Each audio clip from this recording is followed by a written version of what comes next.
সম্প্রতি ভারতের যোগী আদিত্যনাথ কঠোর হিন্দুত্ববাদী নেতা, আপনারা সকলেই অবগত রয়েছেন।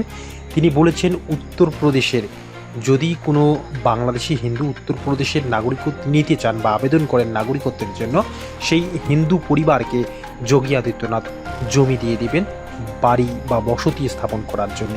তো এই রকম একটি কথা তিনি বলেছেন সম্প্রতি বাংলাদেশের হিন্দুদের উদ্দেশ্যে, এবং বাংলাদেশের যারা নির্যাতিত হিন্দু সম্প্রদায় রয়েছেন তাদের হয়ে তিনি পাশে দাঁড়িয়ে আছেন, এরকম একটি মন্তব্য করেছেন, যাতে বাংলাদেশের হিন্দুরা ভারতে গিয়ে উত্তরপ্রদেশের নাগরিকত্ব নেওয়ার জন্য আবেদন করে।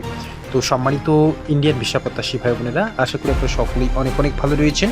তো যোগী আদিত্যনাথ কে এবং কেন তিনি এমন কঠোর হিন্দুত্ববাদ দেখান, এই বিষয়ে আজকের ভিডিওতে আলোচনা করব। এবং তিনি যে বলেছেন বাংলাদেশের হিন্দুরা যাতে উত্তরপ্রদেশের নাগরিকত্ব নেওয়ার জন্য আবেদন করে তাহলে জমি দিবে, এই বক্তব্যটি কতটা সত্য এই বিষয়ে আজকে ভিডিওতে আলোচনা করব।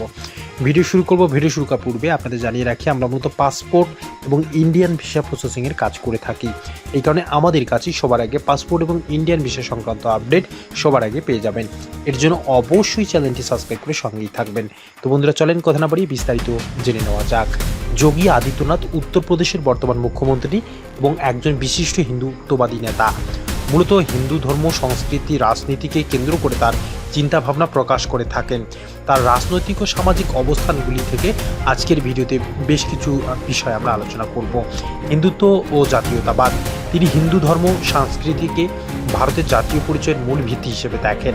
তার মতে হিন্দুদের অধিকার রক্ষা এবং হিন্দু ঐতিহ্যের পুনরুজ্জীবন ভারতের শক্তির মূল চাবিকাঠি। ধর্মীয় রূপান্তর ও লাভ জিহাদের বিরোধিতা। তিনি হিন্দুদের জোরপূর্বক ধর্মান্তর, বিশেষত খ্রিস্টান ও ইসলামে, এবং তথাকথিত লাভ জিহাদের বিরুদ্ধে সোচ্চার। উত্তরপ্রদেশে ধর্মীয় রূপান্তর বিরোধী কঠোর আইন প্রণয়ন তার সরকারের একটি বড় অর্জন। রাম মন্দির ও হিন্দু প্রতীকবাদ। অযোধ্যার রাম মন্দির নির্মাণকে তিনি হিন্দুত্বের আত্মসম্মান ফিরে পাওয়ার প্রতীক হিসেবে বিবেচনা করেন। হিন্দু ধর্মীয় স্থানগুলির পুনরুদ্ধার ও উন্নয়ন তার সরকারের অন্যতম অগ্রাধিকার। হিন্দু মুসলিম সম্পর্ক। তিনি প্রায় হিন্দু মুসলিম বিভাজনের রাজনীতি করেন এবং মুসলিম সম্প্রদায়ের কিছু প্রথা বা আইন, যেমন ত্রিপল তালাক, এর বিরোধিতা করেন। তার রাজ্যে তালাক এই শব্দটি তিনি উঠিয়েই দিয়েছেন একবারে।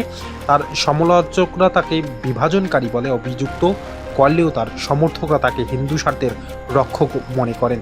সাংস্কৃতিক হিন্দুয়ানি। যোগী সরকার হিন্দু উৎসব যেমন দিওয়ালি, হোলি, রামনবমী এবং ধর্মীয় অনুষ্ঠানগুলিকে রাষ্ট্রীয় পৃষ্ঠপোষকতা দেয়। তিনি গোরক্ষা এবং গোমাংস নিষিদ্ধকরণের পক্ষপাতী। তার বিরোধীরা বলেন তিনি মুসলিম বিরোধী বক্তব্য দিয়ে সাম্প্রদায়িক বিভাজন তৈরি করেন। কিছু অর্থনীতিবিদ যুক্তি দেখান যে তার সরকারের নীতিগুলো ধর্মীয় ইস্যুতে বেশি জোর দেয়, যা উন্নয়নমূলক কাজে প্রাধান্য পাচ্ছে না। যোগী আদিত্যনাথ হিন্দু ধর্ম, সংস্কৃতি ও রাজনীতিতে ভারতের কেন্দ্রীয় পরিচয় হিসেবে প্রচার করেন এবং হিন্দুদের স্বার্থ রক্ষায় কঠোর অবস্থান নেন। তার নীতিগুলি সমর্থক বিরোধী উভয়ের কাছেই বিতর্কিত।